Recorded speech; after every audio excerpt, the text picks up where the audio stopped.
buzzer-buzzernya itu. Iya, judul aja keangkat buzzernya kepanasan. Kocak memang, aneh. Sampai duduk nih aku nih, dari santai tadi kan. Halo Chandra. Percaya lagi ya kan ya, 244M. Katanya kan, 244M. Sayembara 1M aja yang kemarin dilaporin. Kocak. Cemana pula?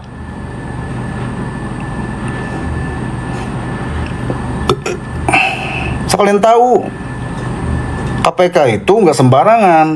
Dia bekerja nggak kayak ngelapor polisi, kagak. Kan kalian sudah dengar penjelasan kemarin. Nggak sembarangan. KPK itu, kau pikir dengan lapor polisi? Kagak lah.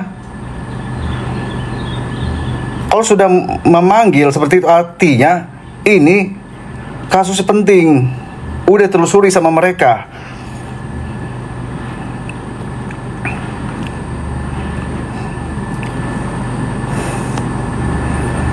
Polisi sama judul apaan sih lu ngetik Sosma ini? Ketik aja Sosma yang banyak biar rame rung gua. Bang Nedol mau adu domba Rasindo. Aduh, bingung gua. Sindu mah kalau bisa saya lihat ya levelnya tinggi. Nedol apa levelnya? Kagak ada level. Pengusaha kagak ada level. Gue mah kalau jadi Sindu ngapain gue ladenin? Tapi Mbak Sindu bagus lah, gak ngeladenin. Karena apa? Sampah. Iya kan? Nedol siapa? Hah? Pemimpin negara? Anggota DPR? Bukan.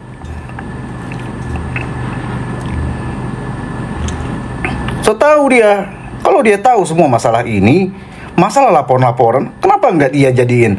Kenapa nggak dia mengajukan diri sebagai saksi? Kalau tidak bisa mengajukan diri sebagai saksi, laporkan sebagai masyarakat bahwa kau tahu ada sindikat mafia skincare. Misalkan saya nih, saya mau laporin nih, ada orang jual narkocoy nih di sini, sindikat narkocoy, saya laporkan atas nama saya sendiri. Kan saya tahu semuanya, saya tahu ada bukti, laporkan lah. Kalau ngomong-ngomong kayak gitu sama aja, kata Bang Yamin kan, ayam tanpa kepala.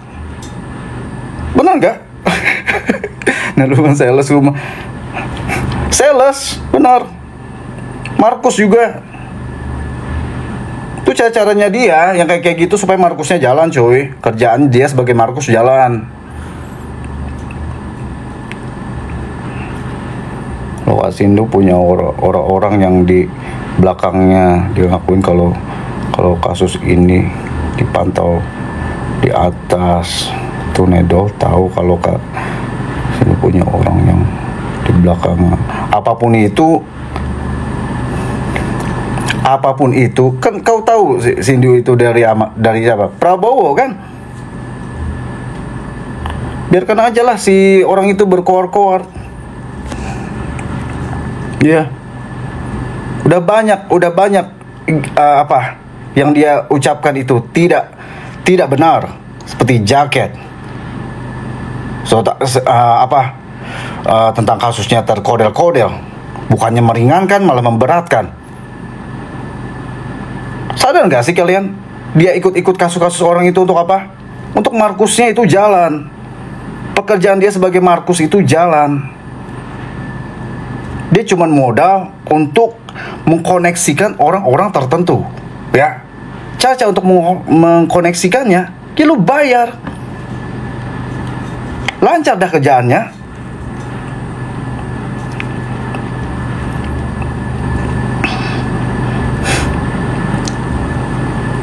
Coba kalian telusuri, kenapa dia ikut-ikut waktu sidang kode-kode? Apa nggak mau Markus? Mau pilih hasil?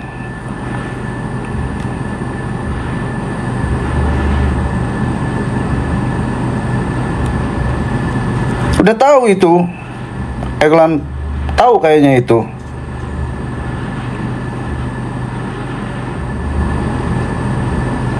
Majikanmu itu kayaknya tahu itu.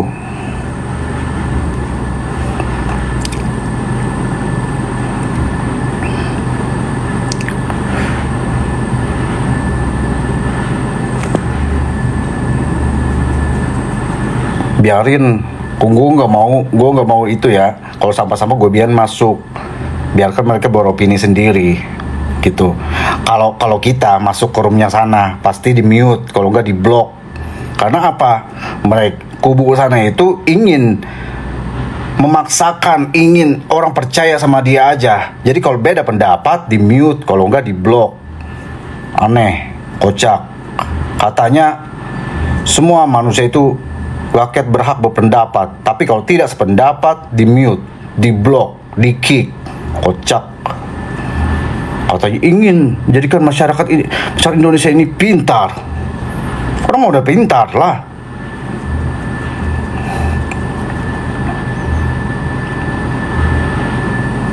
Sekalian tahu Niki itu juga kasusnya tidak merugikan rakyat. Apa yang dia rugikan? Adakah rakyat dirugikan? Tidak ada. Justru yang merugikan itu tuh serum booster cell yang dari jarum suntik. Jarum infus yang di rumah sakit itu aja 1 kali pakai gitu. Apalagi jarum untuk ditotol-totol ke muka dipakai berulang kali. Gimana cara bersihkannya itu? Pikirlah. Ya, kalau orang gembel miskin nggak ngerti. Ini kayak buzzer nedol nih. Mohon maaf kalau kasar ya. Louder, louder. Ya ngebahas personal, ngejelekin orang gitu. Aneh. Kalian tuh gak sadar, itulah tugas mereka untuk giring opini, untuk mengalihkan isu supaya kalian tidak fokus sama kasus ini. Tidak fokus. Kalau kalian bisa lihat itu rekam jejak mereka semua, tidak ada yang baik.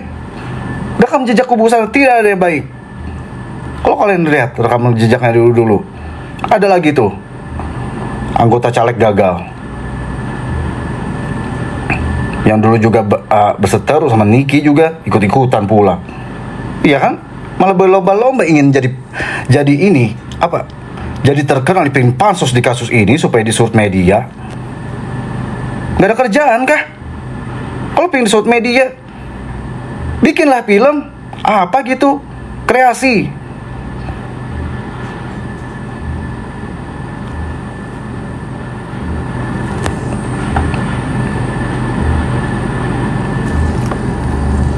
Ini saya up nih. Sudah dia ngejak nih. Tunggu sebentar. Cuman nih disematkan nih, gak ada ya? Oh nih, coba gimana sih cara sematkan komentar? Sematkan komentar ini. Udah. Tidak dapat menyematkan komentar Anda. Tidak bisa kah?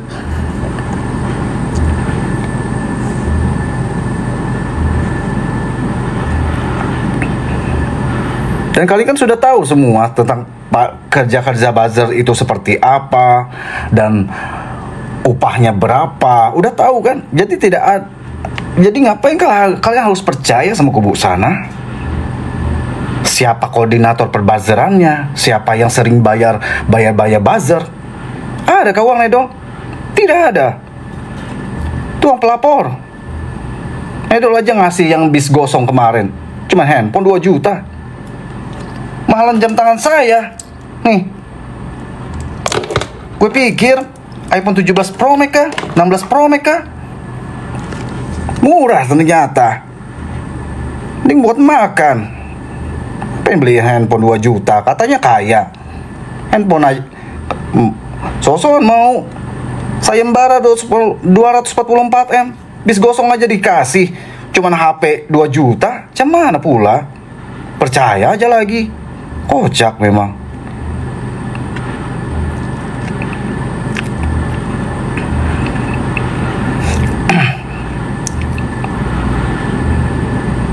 Iya ada uangnya. Itu 3 hari 50.000. Ada yang 20.000. Untuk konten kreator tuh biasanya tuh satu postingan satu konten nih ngebahas Niki itu bisa dihargai ya minimal tuh 2.500.000 ada. Kenapa bangku? Nggak ada apa-apa.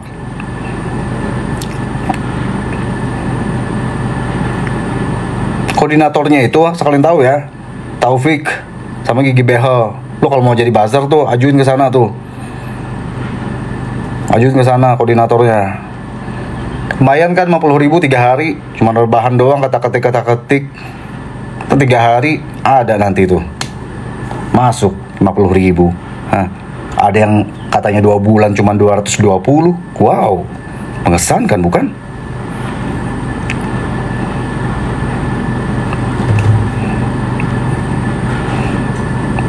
Ya emang dibayar. Ngapain? Gue ada bukti. Ngapain lo Indra? Panaskan lo. Gue bener. Ngapain lo? Hah? Mau rekam? Rekam deh. Ngapain? Lu pikir gue orang baru? Lu mau mengintimidasi gue? Hah? Rekam deh, laporin. Kalau gue salah, ngapain? Laporin. Kocak lu. Nih lu rekam tuh. Coba nih lu rekam sampai ke Nedol. Gimana ceritanya kau bisa kasih? Kau bisa sayembara 244 M. Sedangkan yang kemarin aja dengan sayembara 1 M, orangnya kalau laporin, cemana pula? Masuk akal kasih? Hah? Gimana ceritanya pula? Kalau dia punya 244 M itu, kalau saya lihat di persidangan, mobil aja nyicil, ada uang, ada utang di bank, KPR pula. Gue bukan konten kreator cuy. Emang gue konten kreator? Bukan cuy. Gue buzzer PT Nedol bersahaja. Produksi Konimax. Baca aturan pakai. Bila ingin jadi buzzer, hubungi Nedol. Gue aja diblokir sama Nedol gara-gara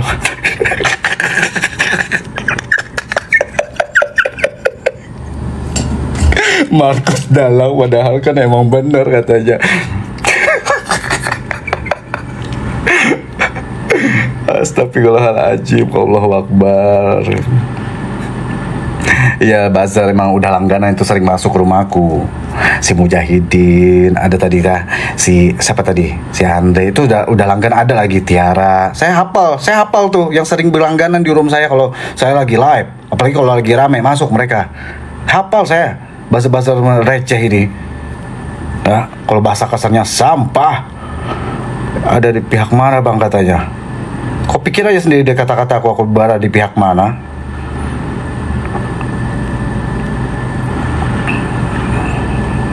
Ya si Alex juga tuh ada tuh. Nah, benar. Hafal tuh, ada yang hafal tuh kan? Hafal kan kalian? Itu aja yang sering itu. Yang sering ke apa? Jadi buzzer-buzzer di room gue tuh itu aja orangnya. Kalau dulu tuh banyak gitu, sorry buzzer-buzzernya itu. Sekarang sedikit gitu. Kenapa? Tidak bisa lagi bayar buzzer.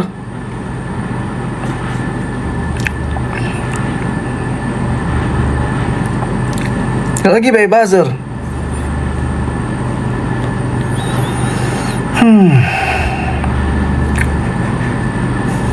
Iya aku di blok, ada Nedol untuk memblokinnya.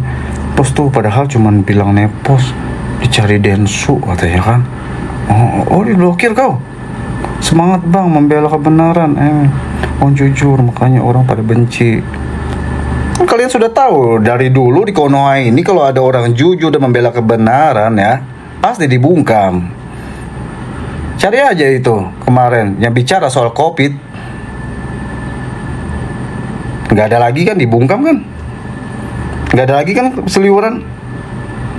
Sudah viral itu tentang COVID itu. Itulah sudah Konoha ini kayak gitu. Sistem Konoha ini emang kayak gitu. Kalau sudah ada bicara kebenaran, kayak gitulah. Risikonya besar di Konoha ini. Tunggu lab doktip jalan bang. Pionedol masuk. Soalnya lab NM kayaknya belum katanya. Oke. Lapor doktip. Siap.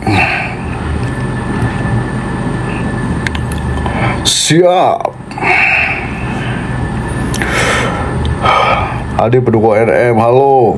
Jadi kalian jangan sampai tergiring opini kubu-kubu sana yang sudah tahu yang nih saya tegaskan lagi kubu sana memang sampah.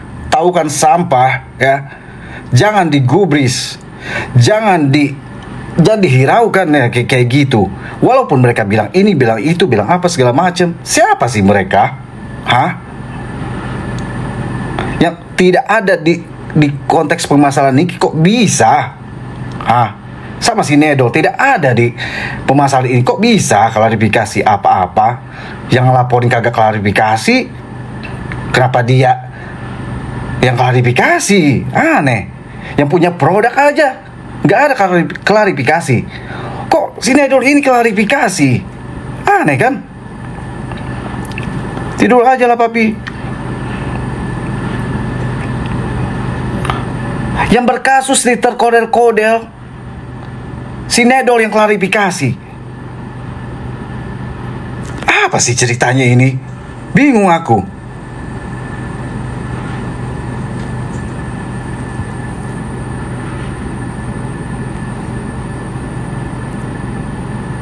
Saya tulis dari hati tepung Niki, katanya. Kalian ya bisa juga gengs ya, asal kalian tahu kalian tuh bisa menghukum si pelapor itu dengan cara apa? Gampang. Jangan beli produknya, udah miskin dia. Gak bisa top up itu, gak bisa bayar ini, bayar buzzer itu, udah gak bisa lagi. Gampang kan? Karena hukum netizen itu lebih parah daripada hukum di penjara. Hukum netizen itu apa-apa tuh pasti dikulik-kulik sama netizen, terungkap semua. Kalau dari berasal keluarga mana, kalau urusan apa, terbongkar semua. Contoh tuh, kayak kebus sampah di sana itu, terbongkar kan? Enak kan kalau menghukum orang? Kayak gitulah. Jangan beli skincare-nya, gampang. Ngapain kalian juga beli di situ? Kan sudah ada itu di toko-toko kosmetik yang dipercaya aja. Apa yang beli-beli kayak gitu? Ya seolah-olah dia dokter. Kalau mau produk-produk dokter yang lain aja lah. Gampang kan? Hidup itu jangan dibikin ribet, simple lah. Kalau ribet itu cuman si bazar-bazar dan kebus sampah di sana. Suka bikin hidup mereka itu ribet. Benar, Wardah sudah paling top katanya.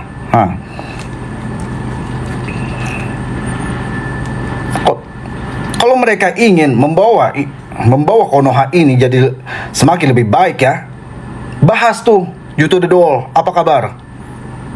Bahas Yuto The Doll-nya. Kenapa masih ada? Kemarin aja waktu demo-demo, fitur live aja bisa dihilangin. Iya kan? Kok Yuto The Doll nggak bisa? Pipa nomor 5 paling top.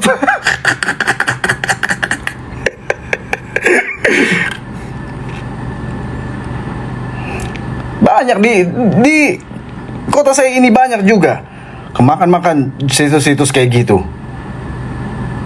Udah ada konten-konten yang mengupload soal perjudolan ini gitu. Banyak yang nggak sadar. Coba saya tanya, adakah orang yang terkaya di Konoha ini karena dia main judol? Ada. Yang kaya itu bandarnya. Apalagi kasus kemarin kan, ada nih 3 orang atau 5 orang ya yang bikin bandar judol itu rugi sehari 50 juta. Malah